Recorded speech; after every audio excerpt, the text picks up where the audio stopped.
एक दिन चाहिँ बाइबल र मोबाइलको भेट भयो रहेछ।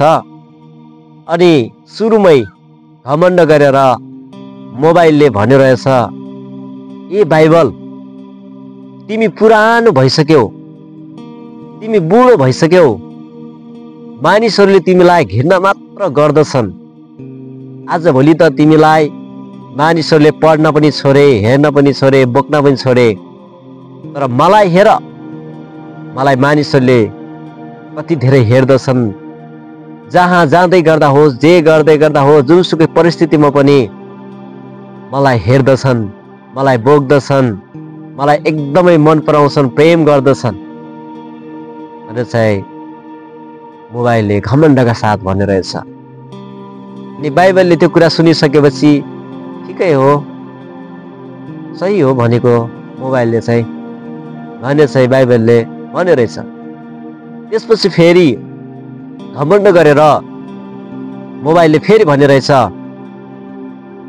हेर बाइबल, आज जताततै लोकप्रिय फेमस भन्छु, तिमीलाई त मानिसहरूले मुस्किलले 5-10 को नोट चढाउँदछन्, दिँदछन्, तर मलाई चाहिँ 50, 100, 1000, 500 ठुलो ठुलो नोट दिँदछन्। लाखौँ खर्च गरेर, लाखौँ मूल्य चुकाएर मलाई किन्दछन्। मलाई कति धेरै मानिसहरूले दिँदछन्, प्रेम गर्दछन्, कति धेरै मेरो वास्ता गर्दछन्, केयर गर्दछन् भन्ने रहेछ। मैले मानिसलाई कति मनोरञ्जन, आनन्द दिएको छु भन्ने रहेछ। त्यसपछि मोबाइलको कुरा सुनिसकेपछि अन्तिममा बाइबलले भने रहेछ, हेर मोबाइल, तिमीले आज धेरैको सम्बन्धलाई बिगारेका छौ, भत्काएका छौ। श्रीमान श्रीमतीको, सासु बुहारीको धेरैको रिलेसनहरू, सम्बन्धहरू तिमीले तोडेका छौ, भत्काएका छौ, धेरैको डिभोर्स गरेका छौ, धेरैको सम्बन्ध बिगारेका छौ। तिमीले खराब खराब कुराहरू चाहिँ आज गरेका छौ। आज तिमी मोबाइलले गर्दै गर्दा धेरै मानिसहरूको समय बर्बाद भएको छ, जीवन बर्बाद भएको छ, घर परिवार सम्बन्ध बर्बाद भएको छ। तिमीलाई मानिसले करकाप गरेर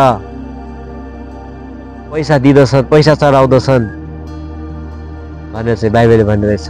तर मलाई हेर, मैले मानिसहरूलाई बिग्रेको सम्बन्धलाई, भत्केको सम्बन्धलाई सुधार्ने काम गरेको छु, बनाउने काम गरेको छु। मैले मानिसहरूलाई सही मार्गमा, सही बाटोमा डोर्याएको छु। मैले मानिसहरूलाई शुद्ध बनाएको छु, मैले मानिसहरूलाई पवित्र बनाएको छु। मलाई मानिसले प्रेम गरेर दिँदछन्, खुसी साथ दिँदछन्, स्वेच्छाले दिँदछन्, र तिमी चाहिँ कर्कापले माग्दछौ मोबाइल भनेर चाहिँ बाइबलले जवाब दिएर रहेछ। मैले जीवन प्रदान गरेको छु मानिसहरूलाई, मैले मानिसहरूलाई शुद्ध गरेको छु, मैले मानिसहरूलाई पवित्र गरेको छु, मानिसहरूलाई मैले सही बाटोमा डोर्याएको छु। हेर मोबाइल भन्ने चाहिँ बाइबलले जवाब दिएछन्। प्रियहरू, कस्तो लाग्यो तपाईँलाई यो कहानी? यदि तपाईँलाई यो मन पर्यो भने तपाईँले अरूलाई पनि सेयर गर्न सक्नुहुन्छ। हस् त, धन्यवाद। जय मसी, नमस्कार।